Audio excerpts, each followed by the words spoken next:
Good evening. We're going to call our hearing to order at this time. My name is State Representative Carolyn Hughley, and I have the pleasure of representing the best of Columbus, Georgia.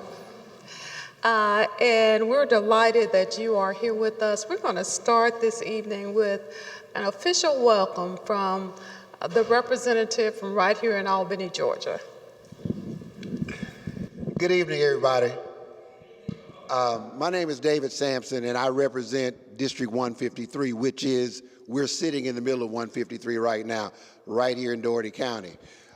What I'd like to say to everybody is this: thank you all for coming out, number one. And this is our third iteration of this summit in terms of making sure that people are looking at DE&I so we can make a difference in our communities. At the end of the day, we all want to make sure that we all have a fair share, a fair shot at what we're looking at doing. And for me, I just want to thank everybody for coming out tonight and representing this city of Albany, Georgia. So thank you so much for coming out. Good evening, everyone. My name is Long Tran. I'm the state representative for House District 80, which is northern Metro Atlanta, the cities of Dunwoody, Doraville, and Chamblee. And it's an honor to serve on this committee with Chairwoman Hughley. Thank you for bringing us here to Albany. And thank you, Rep. Sampson, for hosting us. As I've traveled from Atlanta to Savannah, and I took my time coming from Savannah to here, Georgia's rapidly changing. There are different companies, international companies moving in. And so DEI is important as we work together as a community to grow and prosper and thrive. And so we can't ignore the need for DEI in our communities.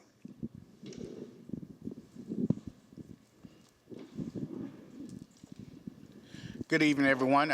My name is Teddy Reese. I'm State Representative, House District 140 in Columbus, Georgia. It's always great to be back in Albany, Georgia. I am a graduate of Albany State University, two-term SGA president from Albany State. And I love hearing my colleague talk about his drive from Savannah to Albany. We've made that drive many of the times, whether we were headed to Savannah State or Statesboro or visiting other colleges here in rural Georgia. And rural Georgia is a gem. There's so much to this part of the state that is often overlooked because a lot of the resources are taken into the Atlanta area. But we are just honored to be here today to hear from you. And it is our hope to take your voices, to take your concerns, and make sure that we amplify them. Because we live in a state where everyone's voice should be heard and not just a few. And so we're glad that you all are here today, and we look forward to the conversation. Thank you. You have met our panel for this evening. We have a few other members of our committee who could not be with us tonight. But as was stated earlier, this is the third in our series of conversations across the state of Georgia. We started in Atlanta, and last evening we were in Savannah. And tonight we are in Albany. And it's important for us to go to all of these places in our state because Georgia is a great state, and we have differences of opinions from various parts of the state. But we are here tonight with our Freedom to Be Heard committee to hear from you on the topic of DEI. So we thank you for coming tonight. The past several years, we've seen unprecedented assaults on our communities. Many politicians in the Georgia General Assembly have spent more time seeking higher office than considering the real problems that Georgians face. All the while, folks in charge have made it increasingly difficult for Georgians to make their voices heard. We've witnessed not just the passing of restrictive laws and regulations, but also the weaponizing of procedures and the limiting of public testimony. And all of this was designed to suppress the voices of our constituents impacted by dangerous political decisions. I knew, and my colleagues here knew, that this could not stand and this could not be the new normal. So that is why we are here tonight, to hear from people of Georgia. We have convened as I said, the third in our field hearings, and we're bringing the legislature out to the people so that we can hear directly from you. As Georgia House Democrats, we believe that all Georgians deserve the freedom to be healthy, to be prosperous, to be safe.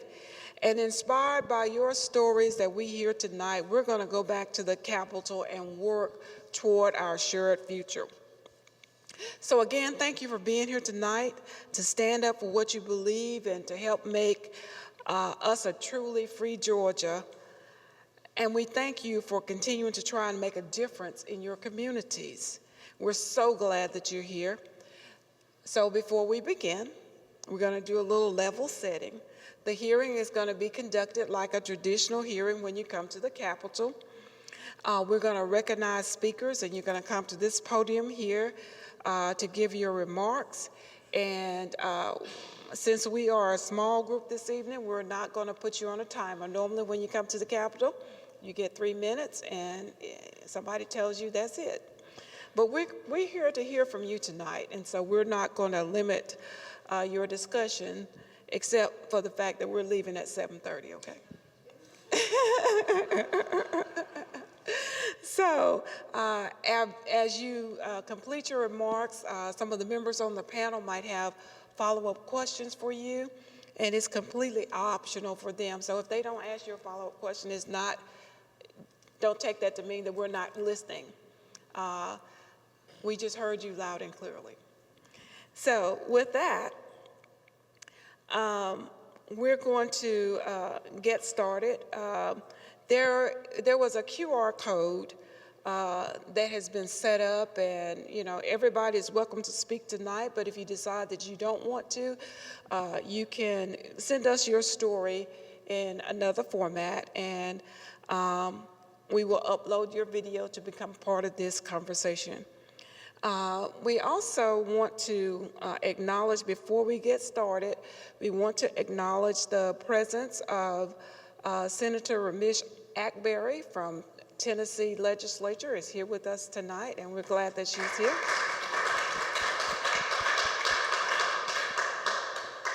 We are partnering with our colleagues in the Tennessee Legislature, the Florida Legislature, and the Ohio Legislature, because they are going around their state talking to their constituents about what is happening in the area of DEI. And so with that being said, I also want to acknowledge the 2nd Congressional District Chair for the Democratic Party of Georgia. Mr. Davis is here, so thank you for being here as well. Now, we are ready to hear from you. Our first person is Shanika Owens from Our Power, Our Voice. Hey everyone, how y'all doing today? If y'all don't mind, I'm gonna look this way because I get a little nervous sometimes. But I did not expect to come and speak today. I just wanted to come and listen. But I was very empowered by the young lady that was signing us in, so I just wanted to speak to that. My name is Shanika Owens. I'm from Albany, Georgia. I did not grow up in this room.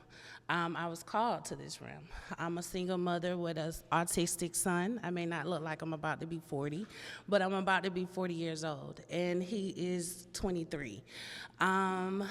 Didn't know anything about autism, so I experienced some things myself, and I wanted to become an advocate for other parents after my experience just being a mother with a child with special needs.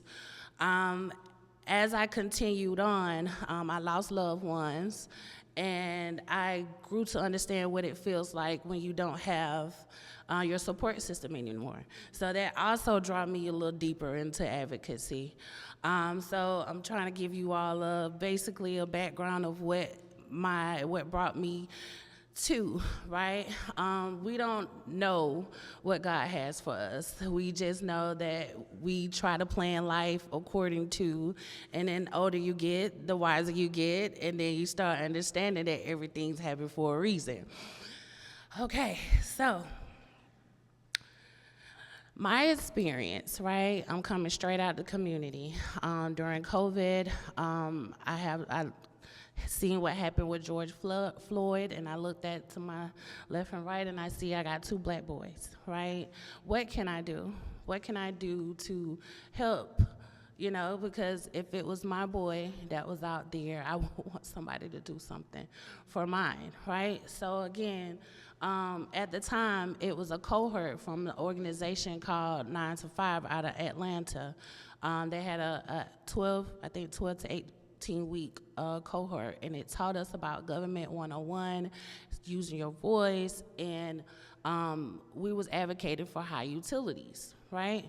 So that became my baby, right? When that cohort was over with, I wanted to continue fighting that good fight. And as I was going into these different spaces and meeting all these awesome, cool people that I did not know anything about in this community, I felt compelled to bring as much of this information to the community, because the community are consumed by responsibilities, taking care of home, being, you know, leaders, and just different, everybody just pulled different ways, right? Okay, so attending these utility board meetings is very uncomfortable, just like sometimes going to the local, you know, commission meetings, you know, is you really, the lingo, it goes over your head. You really, you know, when you're from the community, you don't know really what they're talking about, right? So you need somebody to pick this stuff apart and just make it relevant, and so it can resonate, to get more people out and involved. So we do voter registration and all of that good stuff too. We've been stressing that local elections and stuff like that really do matters, because a lot of things in this community that the people does not participate in is simply because a lot of people can't see themselves in the decision making, right? So when I've been before the local leaders plenty of time, right? And it's disheartening. I'm gonna be transparent, I have anxiety. So you see me moving my hands, I'm a little nervous, but these are the feelings that I have when I go before the people, so I can imagine what it's like if they even want to, right? So it took courage and bravery for me to even do this right now, because I'm very nervous. But at the same time, the word has to get out, and people needs to know that it doesn't take for you to have all the alphabets behind your name to speak on the behalf of the people. You're doing good. Yeah. Let me ask you a question to help you. Okay? Yes, ma'am. Thank you. So your son, you have an autistic son. Yes, ma'am. So tell us what you had to do to make sure that he was included in school or in other activities and that kind of thing. So the thing would be for that is, up until he got into high school, everything was great, right? He was, had a good, teachers and stuff. But when he got to high school, he wanted to run track. That's where all the walls and everything was just the trembling and shaking, right? Because I thought you would treat that just as well as any other child, that get a sheet from the coach, get a physical done, take it to the coach, and the child have opportunity for tryouts. We didn't have that. We went to the principal. We had several meetings, and about time it was, we made they made a decision to allow him to attend the track meet to see what was going on, what was expected and all of that. That didn't follow through. The principal was like, because he's autistic, when he run away, when he run off, who want to hear that when they deal with a child every day, and knowing that child can do like anybody else, he just got a diagnosis. They asked why won't he join the Special Olympics. He didn't want to. He had friends in regular ed that he wanted to hang out with. But throughout his life, I have utilized resources like Inspire that helped bring him out. He started being verbal at 6, but it was due to him being around other people, other youthful children. And then I connected him with other resources like Georgia Vocational Rehabilitation, Easter Seal, and stuff like that. I work for a chiropractor office, and she's a Delta, so it's people that introduce me to get him the sources that he needs. So again, that didn't go well with the high school, as far as him like running track or whatever, because he really is a super runner. But again, that drew me to advocate for others once I got myself together, because I actually just lost my mom due to cancer. So that was hard within itself. Because I'm loving hearing your conversation from the perspective of a mother. Because when mothers speak, mothers are genuine, and is going to be raw, and you're not going to sugarcoat it. When I think about education today and the fact that we are seeing more and more children with 504 plans and IEP plans, which is helpful for them. And we think that we didn't have those things historically, and a lot of children were being left behind. Mm-hmm. And when you marry the help that they're getting from an educational perspective with the fact that diversity, equity, and inclusion programs were put in place to right wrongs that happened in our past, when people were intentionally left out of opportunities and not given opportunities because people wanted to deem them as different or special. And I know when you hear DEI from the political perspective, people are instantly going to race, people are instantly going to gender. But DEI programs also help those that are just a little challenged in our community fit in so that they can be productive members of society. As a mother, how important is it going to be to you that we have DEI programs that will help accommodate your son as he transitioned to becoming a grown man, finding employment for himself, finding a place to work? How important is that going to be for you, and what kind of difference you think that'll make in his life? Well, I think that is very important, and it's so needed, because even though, so he graduated out of college a year early. It's been 2 years now that he graduated. We're just not getting him a job. So it's been difficult because of he was limited in high school, say, because that's when you're walking into young adulthood, not being able to have that hands-on experience as social, because with children with autism is more of a cognitive situation, so it's also go hand in hand to have social accessibility.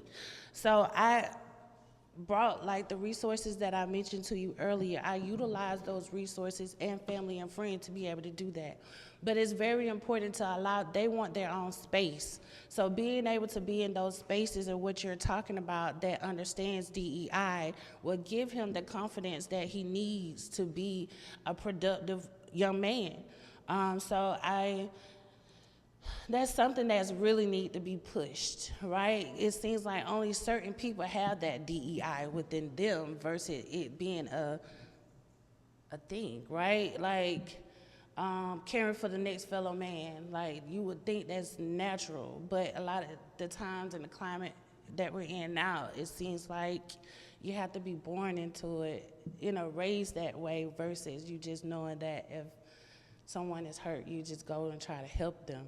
So in that case, I hope I answered that. I hope, okay. Thank you so much. No problem. Thank you so much for being with us, and thank you for allowing us to pick on you and make you be first. So That's okay. I want y'all to give her a round of applause. Thank you so much.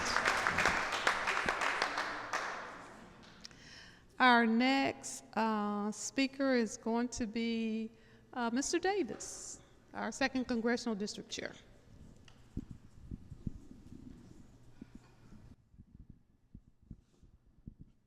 Good evening, everyone. So for me, with DEI, it started early on. I've been in the 2nd Congressional District in Albany since 1987 by way of Dawson, by way of Western Georgia. So all of that's been in small, rural country towns. And so growing up in Weston and moving to Dawson in the late 60s, early 70s, in hindsight, I see it, but didn't recognize it. So growing up, my grandmother did domestic work. Okay, and so in Dawson, when you went to the dentist, Caucasians went in the front, blacks went in the back. When you went to the doctor's office, blacks went on the right-hand side where there was fans, whites went on the left side where there was air conditioning. And so seeing that and understanding that difference, but not even recognizing, for me, it hit more so when I joined the Marine Corps, because in the Marine Corps, you know, we say there's no color, you're light green and you're dark green. You know, so, but that's still black or white, or that's still BIPOC or Caucasian. But what you saw in the military was that there was this common bond, regardless of color, because you never knew who you may need in the fight. And so, for me, stationed in Japan, my roommate was a 110-pound Caucasian from Amarillo, Texas, and it took him 10 minutes to say, shit, and he wore boots. You know, we lived in the barracks together. He listened to country music on his side. I listened to, you know, R&B. But when it really hit home for me was years later when I got out of the Marine Corps and started working for Procter & Gamble. So Procter & Gamble was built on this foundation of HPWS, High Performance Work System. And the goal was to imitate the community. We want to make sure that our hiring process imitates or mirrors the community from a black, white, male, female standpoint. And to my understanding, they still do a good job of holding true to that. And what we saw was, for me, P&G was a champion of DEI. Diversity, equity, and inclusion. You know, back then we had different names for it, but it opened opportunities for mostly the non-whites in order to get in positions of leadership. They looked at that balance and they said, well, you know, maybe we're a little too white heavy or a little too black heavy, and when they did hiring, the bench would be filled with whites or blacks, but they wanted to balance that community on the inside and ensure that they only hired so many, so the community would be saying, oh, they ain't hired no white guys this time, or they didn't hire any black guys. But, or same thing with females, but that was the true intent of balancing that. Now, what we see now is that when we look at this wanting to be a political weapon is, one, I think our corporations need to step up more because that's what they practice and believe in, most of them. And then two, from a community standpoint and a equitable standpoint, when we look at our city and county governments, you know, we talk the Democratic piece, we talk the Republican piece, but we have to find balance. And the key thing is that when we talk about that balance, we have to make sure that those individuals that we are encouraging to run for office and those are people that we're supporting, that is a foundation for them also, and that you're not going to lean one way or the other. Also, from a diversity, equity, and inclusion standpoint, for a lot of areas, particularly Southwest Georgia, is very competitive in the business industry as well as the work environment, and we have to make sure that, again, that our industries, our organizations mirror the community. Because if you don't, then what happens is you're top-heavy Caucasian, mostly, and so now there's a concern is where's the equitable, or where are we being equitable with African Americans being able to have a voice? Because you don't have a voice normally if you're not sitting at the table, which is normally white. And so we have to change the makeup of the table. And so when we look at that, for me, is we have to ensure that what we have in place now from a DEI standpoint, from a corporate standpoint, and even from a city government standpoint, even though they don't practice it, we must ensure as citizens and constituents, we must ensure that we have that balance at the table. Because if we don't, then it's gonna always be lopsided. So for me, DEI is necessary. We need to make sure that we are doing what we need to do to support our legislative in ensuring that we bring balance to the legislature. Because what I would tell everybody in the room when we talk about that, when we look at 180 state reps and 101 are Republicans and 78 are Democrats, and there's one that's outstanding, I mean, where's the equity in that? You know, how do we find balance?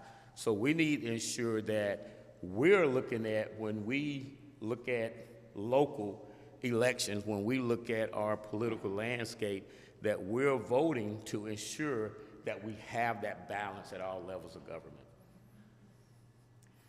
Thank you so much. Anybody have any questions for Mr. Davis? Thank you so much. Does anybody have any questions for Mr. Davis? That was good, huh? Appreciate you. Thank you so Thank much. you. We appreciate your being here with us. We will now hear from Ms. Joyce Barlow. Welcome. All right, then. Good evening, distinguished panel, and good evening, everyone.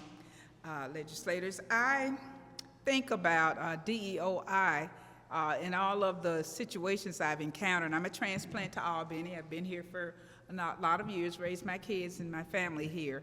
And when I can recall when I first moved to Albany from Miami, it was really a culture shock, and I had to make several adjustments. I was hired in a management position when I arrived because the director or president of the nursing service realized I brought unique skills and talents with me, and she was from Massachusetts, and she had been here for a bit, and I interviewed the person who was interviewing me, she had me pause, and she went and got Mrs. McNeil. Mrs. McNeil came in as the director and got to talking to me and realized, you're what I need. I have a position for you. You're going to run into opposition. And I asked, what do you mean opposition? And she told me, well, you're really in the heart of Dixie now. So I want you to make sure you understand what I'm promoting. I'm giving you a position to start out with, but just know what you're going to have to face. It's going to be a shock for you. But I did learn, encounter many, many things, and many adjustments, being one of the, there was one other black manager. She was several years older, and I was, I guess, about 27 at that particular time when I came, and I was energized and innovative and had all this knowledge that I wanted to share, and I got along well with mostly everybody. And the doctors. The doctors were really, really good because they respected the knowledge I brought with me and shared. But of course, things changed. That director left, and a new director came in that was born and reared in Cordele, Georgia. And so therefore, I encountered a lot of challenges in working with her and had to get called on the carpet many a time because of issues that came up and how I stood up and how I spoke out for the staff and spoke out for myself. So therefore, understanding all of the dynamics of that in the years that I worked at Phoebe and try to impart and share to others that you can stand out, you can grow, you can be, you can lead. Eventually, I did leave Phoebe and start my own business. But fast forwarding to now, I can recall when Joel Wernick retired from Phoebe Putney Hospital, and in came Scott Steiner. He had a meeting at Phoebe. No, he brought the meeting to Mount Zion Baptist Church. He wanted to find out what were the needs, what were the concerns. He wanted to be inclusive. He had an agenda to pull everyone in. He understood the divisiveness of our community. And as we were talking with him, one of the people in the room stood up and said to him point blank, I'm going to put you on the spot. You're going to be in the hot seat now. This town is predominantly African American. We want to see African Americans in management positions and not lower level positions. Scott sort of paused and said, well, I sort of knew that question was coming, and we're working to make some changes. We are working to make changes, and from what I've seen with him, he is actively working to make changes. He brought in one young lady, Jennifer Williams. She is in charge of diversity, and she works really, really hard to make sure that diversity is witnessed on the job, in the positions, And if you go to Phoebe now, you will see more diversity in leadership and management positions than ever before.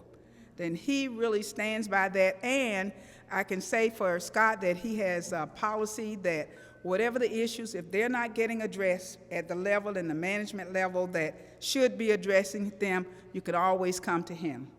And I'm positive about that part, even though we've got a lot of growing and changes and things that we need to do in Albany and Dougherty County. That is definitely improving, and he's working to make it balanced according to the demographics here in Albany. And we all know, all across this great country of ours, when the COVID came in, how we were impacted, and minorities were severely impacted due to the health disparities, and numerous families lost family members. I lost a lot of friends and very close people that I knew. But the situation, Phoebe stepped out and started trying to, they did what they could when they didn't know what they were dealing with. But they came forth and started going out into the communities with their vans and giving vaccinations, and still offer health care in the rural communities as well, because I've been there when I was campaigning and I saw them. And they had diversity in the nurses that they hired going out to see the people in the rural areas. So I can say it's better than it was, but of course we always have a giant step to still continue. Okay, thank you. Questions? One question for Okay. you. So what effect do you think the diversity that you've seen has had on the work product, the quality of health care in the area? What is there any effect on that? Well, I guess when people see someone that looks like them, they feel more comfortable, can discuss their health issues. And frequently, when that person has come from a similar background, they understand the communication, they can communicate better, as opposed to saying, well, just eat healthy. There's a whole lot that goes to that. You go back and say, well, I know you're eating a fried food all the time. You cannot eat that fried chicken every day. You can't eat fried pork chops every day. Add more vegetables. And when you have people in the healthcare professional roles that talk to people in language and take the time for them to understand what's being exchanged and taught to them or shared with them, there's a gradual change. Because if you see nurse managers, they're nurse managers, more black nurse managers at Phoebe, more management staff. When people see someone in those positions, it slowly brings about a change. And as I left over at Phoebe today, they have the open house for the new healthcare center. There are young nurses there that I got to interact with, and they're going to be staying in those apartments rent-free if they sign a year's contract and stay at Phoebe. And our words were to them, letting them know that the two of us were together. We're registered nurses. If this had been available when we came through, we would have definitely taken advantage of it. So please take advantage of it. We want you to stay here. The community needs you, and the young girls coming behind you in elementary and middle school need to see you. Ms. Barlow, one quick question for you. Thank you. You've been very eloquent, and we appreciate your leadership, not only here in Southwest Georgia, but throughout social organizations that are having a major impact on our society. When I think about diversity, equity, and inclusion, and particularly honing in on the equity part and talking about your years in management, we have been slowly closing the wage gap between men and women, and that is strongly due because of our diversity, equity, and inclusion efforts. And when you see attacks on DEI and the fact that we have not finished closing that gap just yet, women are still making 80 cents to every dollar that a man makes. How should women be responding to certain political figures that are now attacking DEI? And what message do you have to other women who listen to that and still support their party leaders, knowing that it's hurting them in the process as well? Well, some of that you can address. As my grandmother said, when you see a fool, you leave them. You can't argue with them. You cannot argue with them because you're exhausting and expending your energies. But at the same time, when you see someone that's bought totally into that, I don't know where their socioeconomic status lies. I try to analyze that, but you can't tell from looking at anyone. So you try to share the message. Is this what you want for your daughter and your granddaughter? Imagine that they were not privileged or elite or had to work for a living. How would you want that person to be treated? You want them to be treated fairly, you want equity across the board. And what about when they're expecting a promotion or a pay raise, and then there's another person there that's less qualified, just came on the scene and they get the position? What are your expectations? To educate and just, it's about always educating, I try not to get into deep conversations or arguments with people. I just lay out the facts. What about if the person says women should not be in leadership positions, and I go to the level of saying, well, when you were born, did your mother birth you? And they look at me strangely and I say, yes.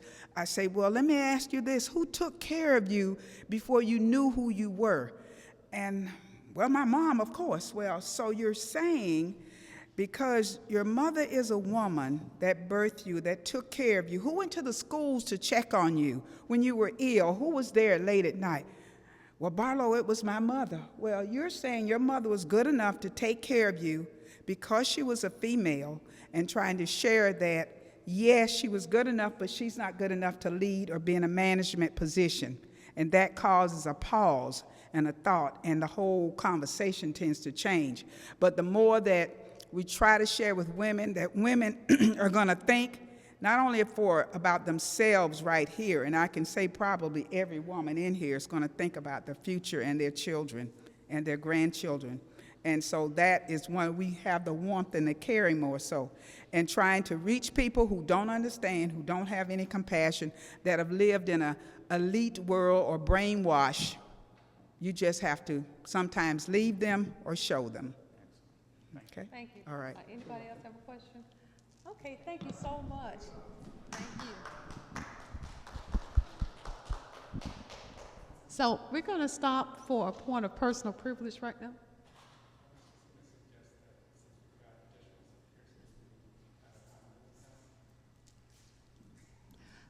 I'm going to stop for a point of personal privilege. My grandson has just entered the room, and he is Adam Hatchett, and he is a sophomore at Albany State University. So stand up, Adam, let him see you.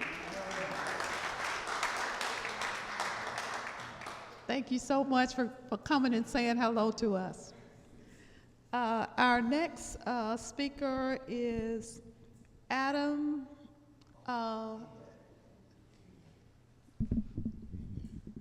Say his name? Ing-yang. Okay, Adam Ing-yang. I don't know if my microphone's stand to go that high. I'm joking. I'm joking. Okay, all right. Hang on just a second. Let me get back up here. Okay, real quick, because I got in late. Who am I addressing with these cameras? Who's on the other end of the cameras? So you're talking Oh, it's recorded. to Oh, our okay. committee. Okay. And the conversation is being recorded. Gotcha. Oh, no, yeah, okay, You're gotcha. talking to our committee. We're the Georgia Freedom to be Heard Committee. We're legislators from across Georgia, and this is the third in our series of hearings on the topic of diversity, equity, and inclusion. So you're going to be a part of our official record. And so we are waiting for you to give your comments on your experiences or your thoughts as it relates to diversity, equity, and inclusion. Okay, so as far as what diversity, equity, inclusion, my experiences I think have been similar to Martin Luther King's, where he said, you know, I feel like I've integrated my people into a burning building, and so I think a little different than other folks. So I might be the one that says some things that raise some eyebrows, but I think diversity, equity, and inclusion is all well and good. But if we're not working to build our own systems for black people specifically, we're not serious about black liberation, point blank period, trying to work our way into being included into other people's circles since young ain't never got us nowhere. If we are being serious and being honest about actually moving black people's communities forward, we have to be serious about creating our own institutions, our own systems, and our own everything.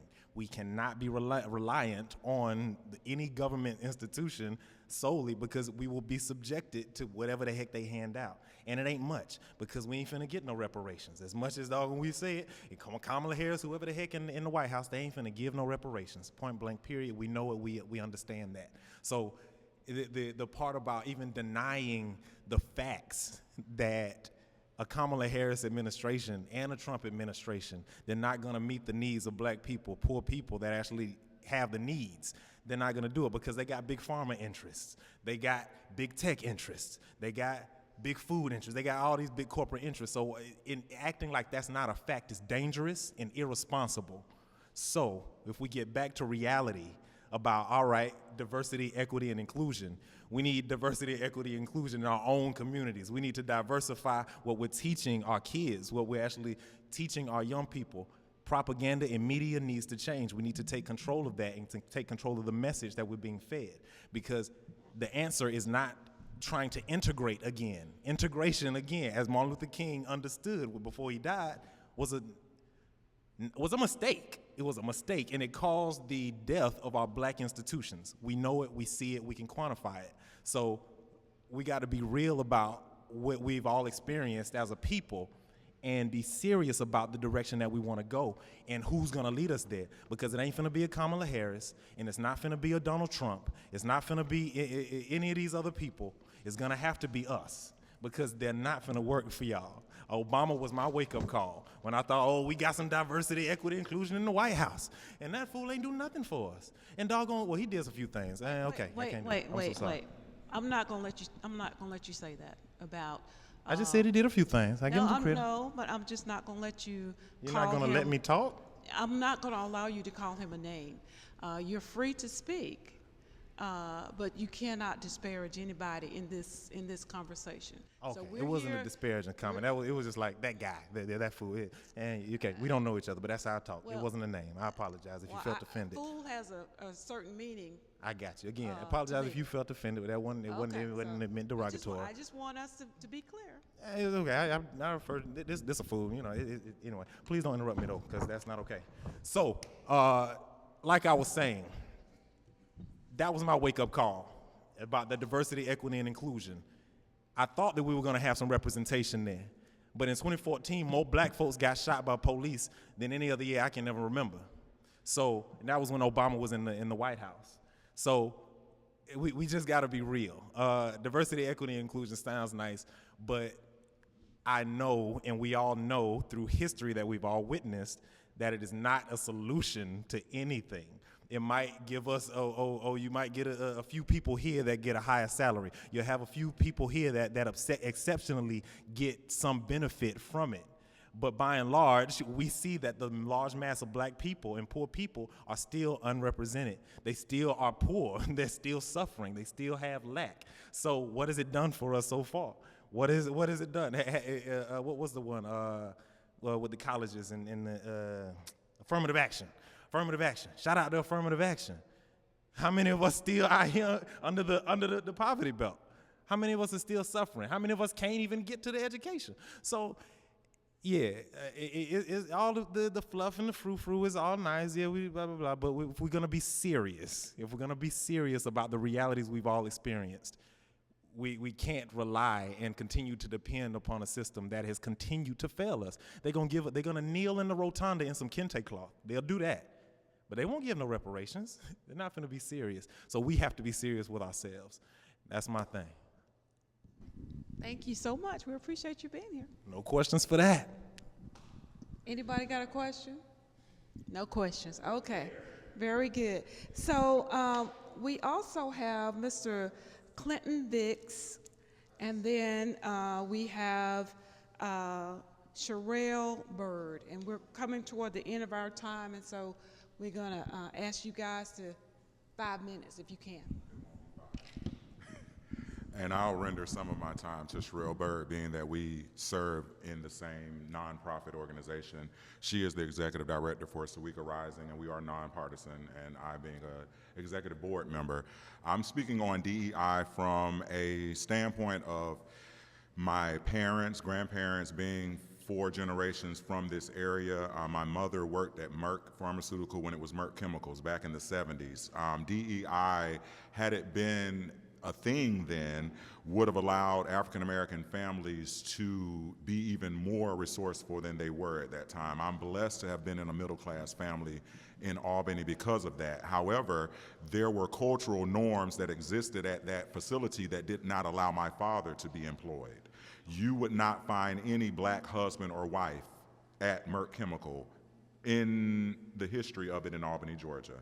And I can say that because my mom worked there until they went out of business and decided to close that factory down.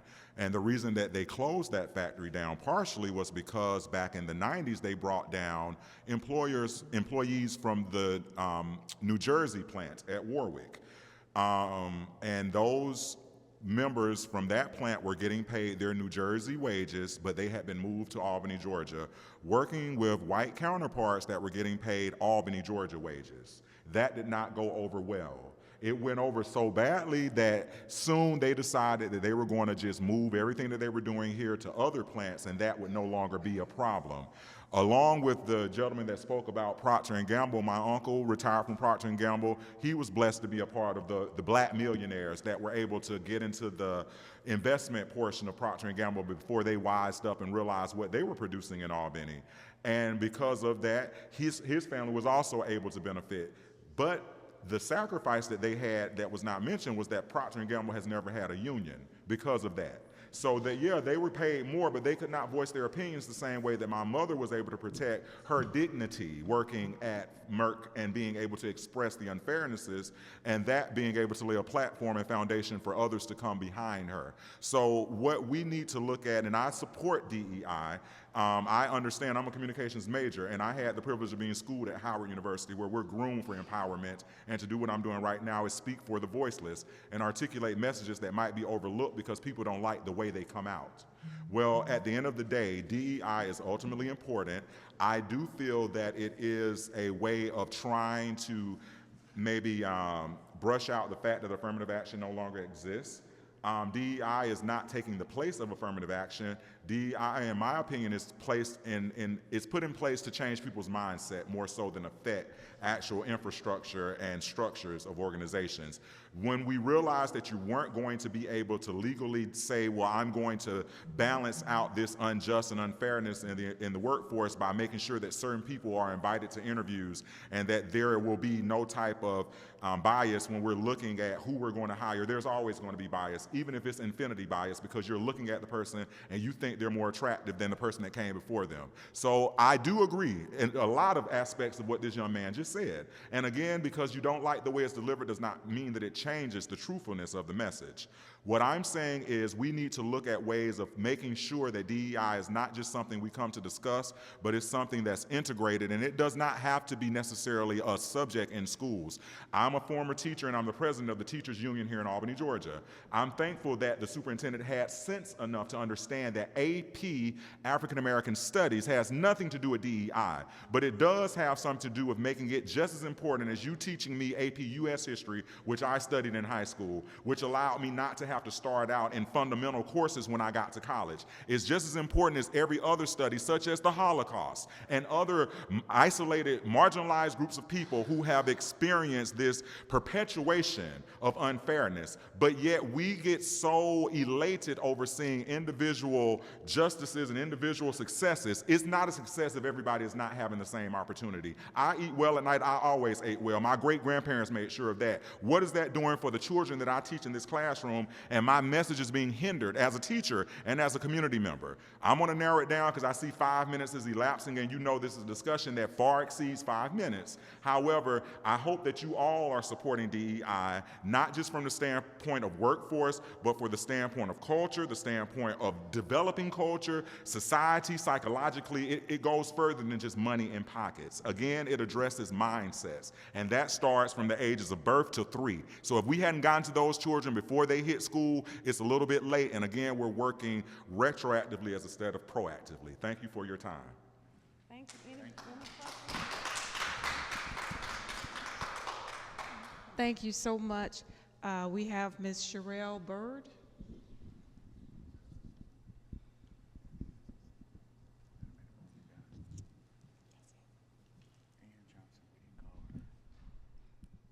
Good evening.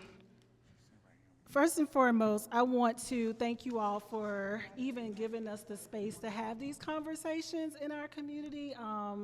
This is what I spend much of my time doing, is advocating to our leaders about rural divides, rural-urban divides, but also about issues that impact the Black communities in rural parts of this state. So unfortunately, this is something that I know all too well, and I couldn't just sit back and just not to allow what I consider to be Southwest Georgia's truth to be discussed today. So I want to start with a few things when it comes to DEI, because DEI is truly not, and I'm really not a proponent of that word, because diversity and equity and inclusion has replaced belonging and love for your fellow man, which is where we have to get to the point where we get to the place where we respect people for who they are and what they do. But I want to speak specifically about how diverse this issue of diversity, equity, and inclusion is, and how that's reflected in Southwest Georgia. So I want to talk a little bit about health, because I heard health prominently spoken about earlier. And when I first started this work, one of the first things we heard from people in Southwest Georgia is our local hospital is killing Black people. I was astounded to hear that. And it spoke to a deep mistrust in our healthcare system here in Southwest Georgia. And so we started trying to peel back the layers of that. What does this actually mean? Well, what that looks like is here in the state of Georgia, we are at the bottom in the nation when it comes to Black maternal mortality rates. Number 50, which means, yeah, local hospitals are killing Black people. They are killing Black women who just want to do what's natural for their bodies to do, and that's give birth to their child. The infant mortality rates and the Black mortality rates are the highest right here in Southwest Georgia. Why is that? Because of the hospital closures in this area that now have women in Southwest Georgia driving as far as 45 minutes to an hour just to receive medical care. They're living in maternal deserts right now where there is no OBGYN, and the only EMT, there's only one in many of these counties. So if that EMT transport is busy, and you don't have a way to get to the hospital, what are you supposed to do? So hospitals, yes, are killing African Americans in Southwest Georgia. I also want to speak to food insecurity. We're in the top 1% in Southwest Georgia of food insecurity in the nation. Most people are astounded to hear that. Well, what does that look like? What that looks like is replacing grocery stores in Black communities with predatory markets. Predatory markets who we learned that one of our potential senators actually sat on the board of, or was one of the CEOs of, that built a business model that specifically targets Black communities to be able to, and it helps to drive away grocery stores from those areas that provide outdated food, processed food in the Black communities. And so people will say often, oh, well, Black people just don't eat healthy. They're creating their own health issues. But if you're a parent, a single parent, living in a rural community where the only thing in your area, in many areas in Southwest Georgia, is a Dollar General, what else are you supposed to eat and feed your children? So these are in many communities, when you drive around, the Dollar General is the only place to get food in many of these rural areas. Alcohol outlets that plague the Black community. Our organization had an opportunity to bring a study from the CDC to this community about alcohol density. And we presented that to our local election officials who looked at us in that meeting and said, well, you would have to be stupid to not know how alcohol impacts communities. We laid everything out. We talked about the crime. We talked about the car accidents. We talked about the domestic violence, which is the #1 crime in our community. And yet, overwhelmingly, they still continue to approve alcohol licensing in our community that allows these alcohol outlets to plague the Black community. That's a DEI issue.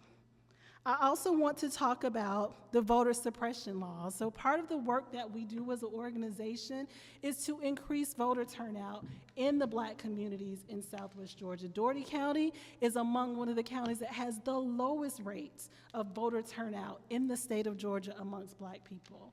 And what does that look like? How does DEI apply to that? When you have a state that continues to be the hardest state to vote in the nation because they continue to create laws that disenfranchise Black and brown voters. We just saw, and I don't have to remind you of how we were literally just in the headlines this week because we have elections board members that are playing politics at the worst time of the year, right before a presidential election, with our voting laws in this state. That's where DEI is a problem. That's the type of thing we have to address. I also want to call into question what I just heard Clinton talk about, how we're still in this state having the conversation about our education system and why Black children cannot have African American AP studies in their schools. Why are we fighting for that when we still live in a state where we can learn about the lies of Christopher Columbus and what he did not do, but our children, who are the highest population in the state in public schools, still have to fight to hear about their own history, even at the AP level. That's a DEI issue. Also, no one questions, and this is happening right here in Dougherty County, the over-suspension of Black boys. Dougherty County has some of the highest rates in the state of Georgia of over-suspension of Black boys. Why is that important? Because we talk about, oh, Black boys, you know, they're in the incarceral system because they just made bad choices. Is it their bad choices, or is it the poor choices of the adults who have failed them in the school system because of what this young woman just said about her child being a special needs child, and those teachers not having the patience to address a Black boy's special needs, but a white child in Dougherty County can get all the resources and all of the support to help that child get what they need, while this child or potential children like theirs get left in the cracks, get over-suspended because they're not stimulated or they're not given the proper resources, and then they're driven into the school-to-prison pipeline. That's a DEI issue. I also want to highlight so in Dougherty County in Southwest Georgia, we've seen our share of natural disasters. You can drive around town right now and see tarps still on roofs in this community. Is that because people are just lazy? They don't want to pull themselves up by their bootstraps? Or is that because FEMA overwhelmingly denied African Americans the assistance that they needed to build back their communities? And so you hear more and more, and I worked in disaster relief. I received the phone calls from people who said, we've tried to get FEMA assistance, but overwhelmingly they deny us. And we had to tell them, call them back. But white people get their funding on the very first call. That's a DEI issue. I also have to highlight the fact that in the Black community, as we all know, about the underinvestment and the divestment from banks in the Black community. There's a study right now that was done by, I can't remember the name of it, the CP, Community Protection, Financial Protection Bureau, thank you, Mind, that did a study on rural investment. And they talked about how banks underperform in the state of Georgia when it comes to investment in rural communities that allow Black people to get the loans that they need to be able to purchase homes, as well as the underinvestment of Black businesses and minority businesses in this part of the state. We are the worst in this part of the state. So what does that look like? It looks like communities like ours creating Black chambers and Black investment groups, only to be told at the Supreme Court level that you can't do that for your community. You have to make sure you open that to anyone that's white. Even though white people overwhelmingly get more investment and more money from these banks than anyone, we only get less than 2% of investment capital as minority and Black businesses. But yet we can't even create the institutions that are needed to be able to support us pulling our communities up. That's a DEI issue. The last thing I want to say, and I know I'm running short on time, if you all remember, our community was second in the nation and fourth in the world for incidences of COVID-19 per population. Like really tragically ending the lives of many people that were Black people in this community. And what were we met with during that time? I want to talk first about the shame that people face, Black people specifically, who were told that you caused this. We want to talk about victim shaming. We were told that we caused this problem. Your funeral caused this issue. No one paid attention to the fact that in this community, just a week prior, we had a huge marathon that brought people from all over the world into this community. No one highlighted that. Everyone blamed the Black community for bringing this to us and causing this on yourselves. When we had the opportunity to recover from this, and we were given ARPA funding by the Biden administration, specifically in that ARPA funding, there was a clause that said 13982, it was the Executive Order 1392 that stated that funding to be used for advancing racial equity in communities. And so we took that, our organization took that all over Southwest Georgia to inform leaders about how that money can be spent to help the Black community recover during that time. What we were met with were leaders who completely ignored that order, who took in this community $20 million and said, no, your community can't have that money. We're putting it into infrastructure. When we did have leaders across Southwest Georgia who said, we will invest this money into our communities, as it should have been, many of those leaders have been targeted with political violence, have been removed or threatened to be removed from their seats, even as far as to have to fight all the way to the Georgia Supreme Court to keep their positions in their communities simply because they applied this funding the way that the president told them that they should. So I want to emphasize all of the layers of this issue. This is not just about, oh, let's just make sure that we get along at work or we give people promotions at work. This thing is so much deeper. And it pervades our communities in so many ways. And so when you drive around your MLK streets in every community and you look around and you say, oh, those people are living so, why won't they just clean up their area? Think about who caused that. Think about the root of that issue. And think about that when you continue to have these conversations around DEI. Thank you.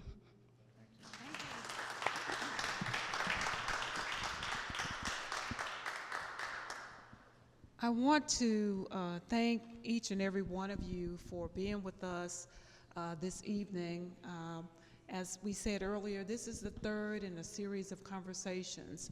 We started in Atlanta, and in Atlanta, we were at the National Center for Civil and Human Rights, and we were addressed by the DEI director there, and he talked about how this whole notion goes back to the Freedmen's Bureaus, and every time there's some progress made, it's met with resistance. And he brought us all the way through down to today. And so some of the things that we have heard from you today reinforced what we heard in Atlanta. We also heard some of these things in Savannah, particularly adding the B to DEI. About belonging and how important that was. So we're hearing these things over and over again, even when we're in different parts of the state.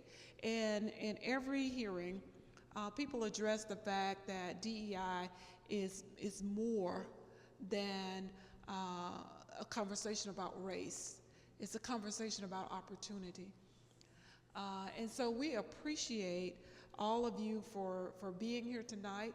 Our idea was the freedom to be heard, and we want you to know that we hear you, and we are going to take back some of the things that you have said. Some we already knew, some we were reminded of as a result of our conversation here tonight.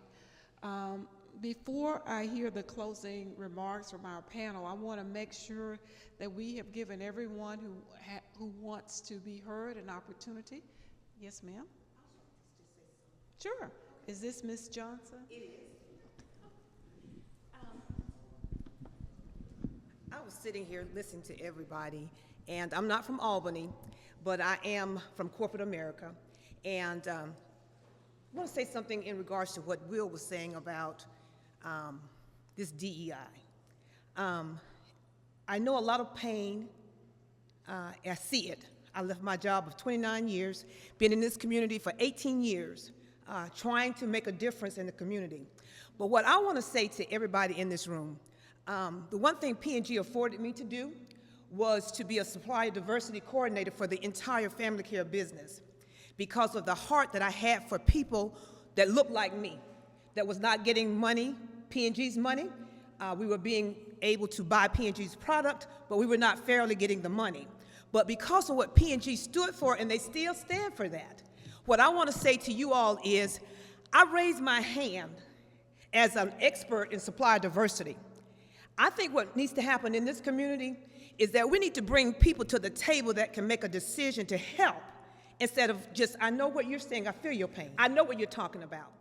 But what I want to say is, in order for us to make a difference, we got to have the right folks at the table with the right idea of making a difference. And I raise my hand and say, I want to be a part of helping make a change, not talk about it, but be about it. Bring to this community the idea of us working together.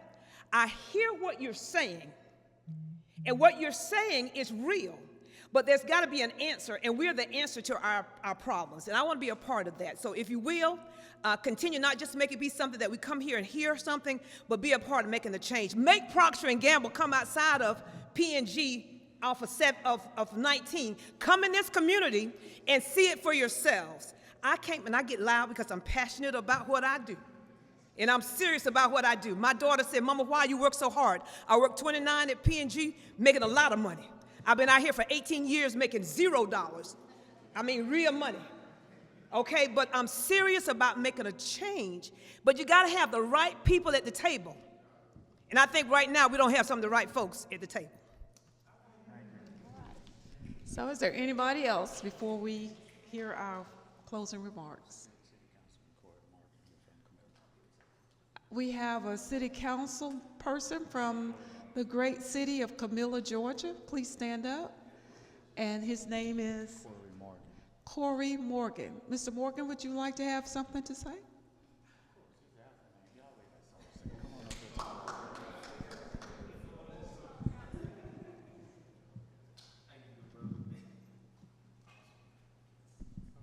Well, good evening, everyone. Again, I'm Corey Morgan, City Council member down in Camilla, Georgia, in Mitchell County.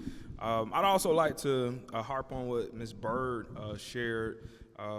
We, City of Camilla, were, again, a city that was able to prioritize the $1.5 million that we did receive.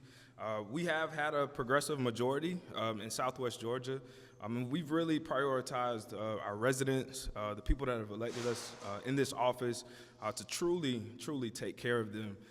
From providing resources during the pandemic to now implementing, building new resources and infrastructure in our community that is a real direct streamline, honestly, to the Black community to help them through this economic development stall that we have in this region. and really wanted to see more of that. We used those funds the way that they were itemized and told us and delivered to us on how to use them. And we really want to see those funds come back or another variation of what that looked like. I do think we are a great model of how communities in Southwest Georgia can use resources once they are prioritized. And again, just want to harp on just state officials, if you all do see that resource as a new pipeline in the coming budget seasons, please do reinforce that there is a need, even though there are communities at this point that are not prioritizing our communities as they should. We really have people in place and have people in this region that are ready to stand in that gap and make sure that our communities are taken care of. So appreciate y'all for coming down and really looking forward to seeing where this goes next. Thank you.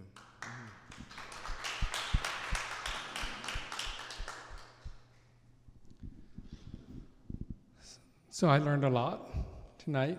I was very aware of what was happening in Albany during COVID, but I had no idea how much the Black community was blamed for it, and no idea that a lot of the cases came from a marathon. I never heard that there was a marathon race that caused the spread. That floors me, that was never put out there in public. Through the 3 cities, we have to address education. I talked about it last night with our QBE formula that is now over 40 years old. It was established in 1984 and has not changed since then. As we hopefully are placed in a position as state reps to reformulate how we fund education, we can make sure that it's far more equitable for communities all over Georgia, and what we do can actually lift up communities like Southwest Georgia. In my district, the movie industry is just growing like crazy. And I get asked all the time, and I'm sure down here folks are asking, how do we become a supplier or do procurement? How do we do work with the movie industry? How do we get Black filmmakers into the industry? I think there's a studio being built in Columbus, or is... We have things. Yeah. And I never have a good answer for that. We can get you on a list, but that doesn't mean you'll get chosen off that list. And so on the bigger picture of procurement and diversity supplying, whether it's at the government level or the private industry level, I think that's making sure that those bridges are built. How we incentivize that from a state legislative perspective is a discussion we need to have amongst ourselves and with the community.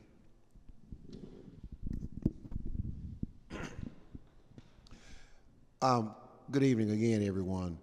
For me, being here today opened up my eyes to a lot of different things as it relates to DEI and how we move forward as it relates to helping the community. And so I'm very interested in being able to meet with the constituents in town to talk to them about how we can, in fact, like you talked about, getting the folks from Procter & Gamble out and getting the hospital out and different people out so that we can, in fact, move this community forward. And so what I just want to say is for everyone that spoke today, it was very, very, very informative. And I just want to let you know that I'm going to do as much as I can do to help move this community forward. Thank you, Brother Sampson. It was August of 1998. I packed up my gray 4-door Honda, left Middle Georgia after graduating high school, and found myself at 504 College Drive. And even to this day, I share with people, I was born and raised in Middle Georgia, but it was Albany, Georgia that made me a man. And it was because of what you heard here today. This reminded me of the passion that I missed so much when we were students marching from that campus to downtown because we were fighting for student rights. This reminds me of the stories of the individuals who have been fighting here for a long time, just simply trying to find a way, but just can't get a little light. I felt all the passion. Brother Adam, I felt you, man. Everybody has something to say. The delivery may not always be the best, but if you look beyond that and just listen to the message, people have something to say. And the fact of the matter is, folks here in Southwest Georgia have not been listened to for a long time. And it's not just people.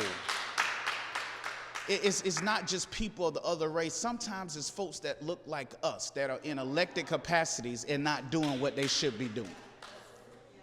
And so we wanted to come here today so that we can listen, so we can hear from the people. We can talk to the elected officials all the time, but we wanted to talk to you. We wanted to hear from you, and we heard you, and we thank you, and we appreciate you for being willing to stand up, from community leaders to mothers to brothers to uncles to elected officials in this room. Thank you for standing up, because the fact of the matter is, all of us stand on the shoulders of giants.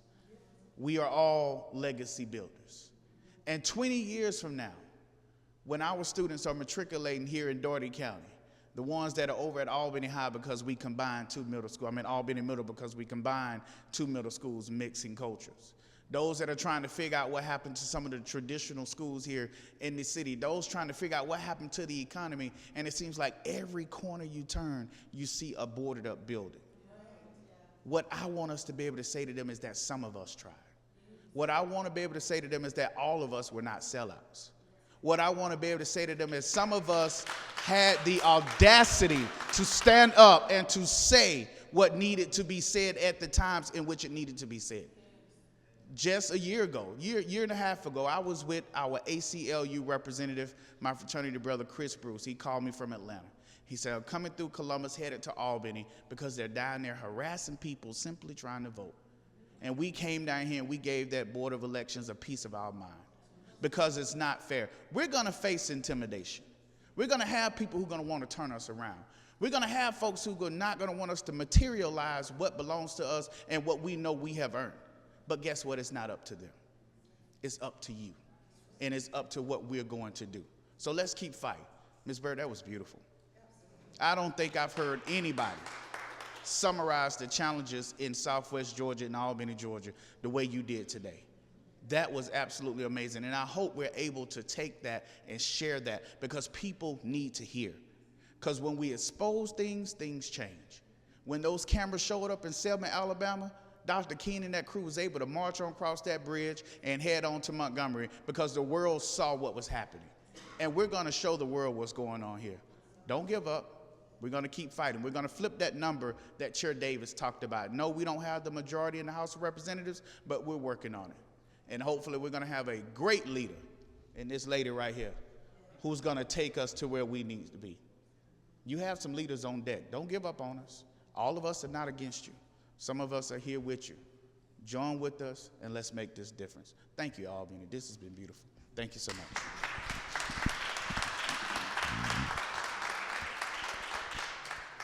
So my colleagues didn't leave me anything to say, but I want you to know that this brings us to the end of our public testimony, and this is the end of the third in our series of public hearings that we've done. It's important for us to leave Atlanta and come to where real people are to hear you, because Southwest Georgia has something to say. And we wanted to be here with you, and we wanted to hear that.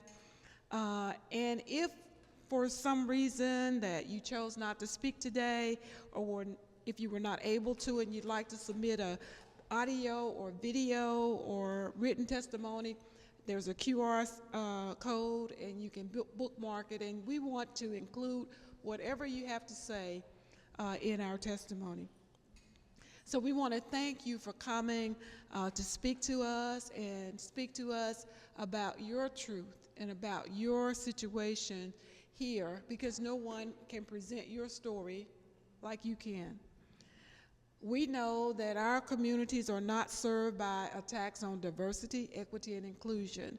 We know that our communities are not served by whitewashing our history and silencing people of color.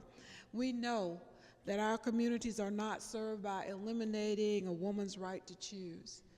We know that our communities are not served by criminalizing poverty and mental illness.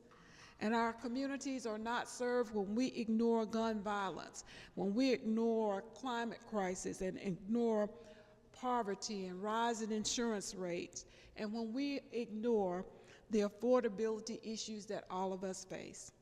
So as Georgia House Democrats, we want you to know that we are here to listen. We are here to take back what we've heard today, because you're going to help us be better advocates when we get back to Atlanta.